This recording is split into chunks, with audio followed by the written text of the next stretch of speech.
I want you to take a good look at yourself and ask yourself, am I someone that I would want to date? Would I want to date someone that is always questioning my loyalty and my love to them? Would I want to date someone that is constantly emotionally dumping all of their stuff onto me? Would I want to date someone that is constantly texting me 24/7, asking me where am I, who I'm with, what I'm doing, because they can't manage their own anxieties and their own emotions? Would I want to date someone that is constantly trying to control me? Would I want to date someone that has no life outside of the relationship because they don't have any other friends, don't have any other hobbies, and they completely center their life around this relationship? The reality is you will attract people into your life that are the most similar in terms of your energy. So if you are someone that is very toxic, best believe you are going to come across people in your life that are going to mirror those toxic traits within you. So be honest with yourself for a second and ask yourself, is the person that I currently am in line with the person that I actually want to become? And if not, ask yourself, what am I currently doing right now that I know deep down needs to go because it no longer serves me? Or what am I currently not doing right now that I know I should be picking up because I know it will serve me or help me in some way? When you start asking yourself these questions and holding yourself to a higher standard, becoming the best version that you could possibly be, naturally, the people that you see in your life are going to mirror back that higher quality that you are holding to yourself, the higher standard. Remember, it is never your job to chase people. It is your only job to be the living embodiment of who you actually want to be. And as a result, as a byproduct, the right people will start coming into your life.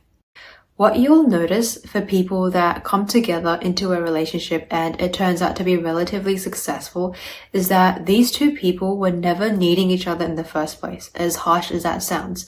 They were never looking for someone to complete them or their life, and most of the time they were already thriving on their own. They were never desperately or obsessively looking for someone to fill a void within them. For me, do I absolutely need my partner in my life? No, I actually do not, and I am able to thrive without him. But do I want someone to share my happiness, my joy, my completeness with? Yes, and that's why I choose him, and that's why I want to be with him rather than I have to be with him.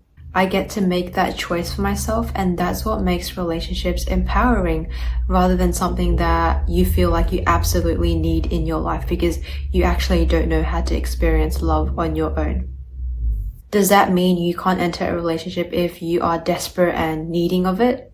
No, you definitely technically still can, but the relationship will feel a lot more resistant because you are coming from a place of fear and you are being fueled by fear rather than love, especially if you don't know how to transform that energy somewhere down the line.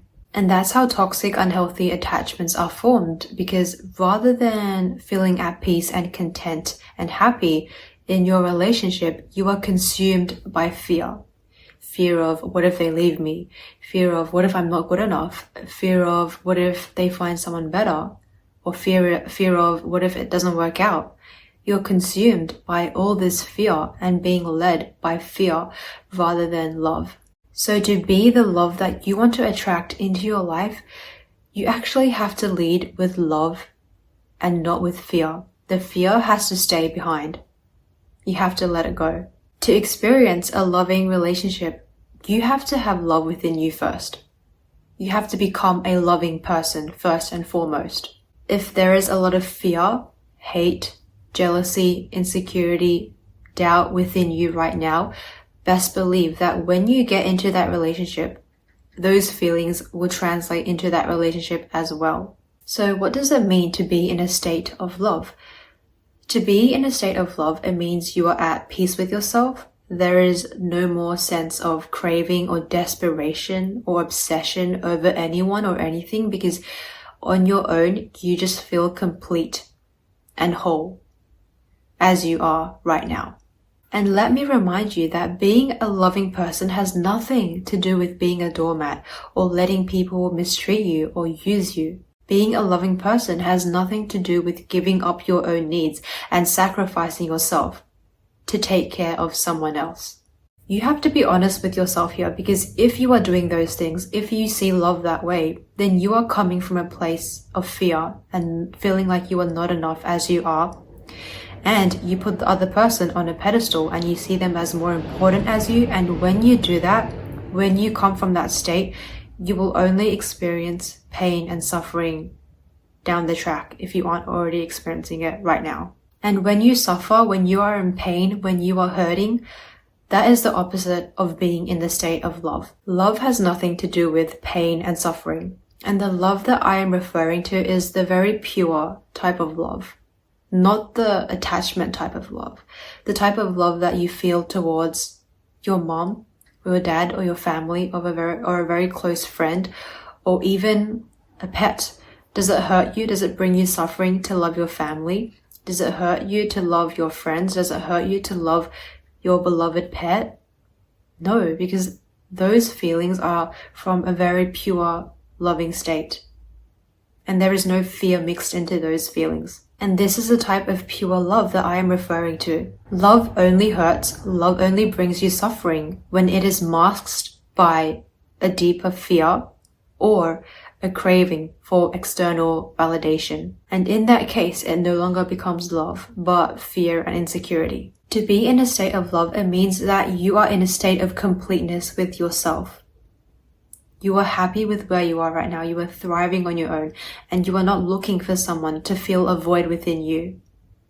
And if there is a void within you, ask yourself, where is that void coming from? Why do I feel a void within me? And how can I fill up this void on my own? Because you have the power to do that. To be in a state of love, it means you know how to be your own joy. You know how to be your own happiness. You know how to be your own peace. And when you are in this state, that's what makes people want to be with you. You no longer have to chase anyone else because literally speaking, metaphorically speaking, you have become a magnet for love because you have become love personified, if that makes sense. You just become someone that is radiating so brightly that it just makes people want to be in your energy and be in your presence and feel your energy. It's almost like you become a diamond or a star that is just shining so brightly and people want to be around you and see you shine. If you think about a diamond, does a diamond think, they need someone else to validate them and tell them how brightly they shine? No, they are not concerned with that because they know themselves deep down how bright they are, how valuable they are, how precious they are. And that's how people perceive it.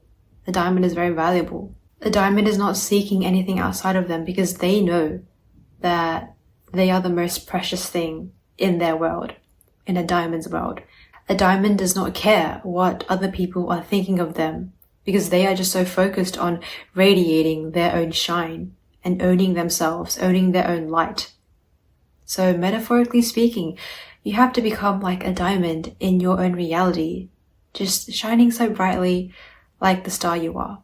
And naturally, when you are in the state of love and owning it and becoming it, that's when people just naturally want to be around you and be with you. And you will see it reflected in other people and in your experiences outside of you. So go out there, be your own light, be your own diamond, be your own love, and own your own love because you deserve that. You deserve your own love. If not you, then who? You deserve it more than anyone else in your world, so give it to yourself first and foremost. If you want to learn more about manifestation and how to master your mind and your reality, join me in my private community, link in bio. If not, that's totally cool as well. I hope you guys take care of yourselves. You got this. Dream big, and I will catch you guys next time. Bye!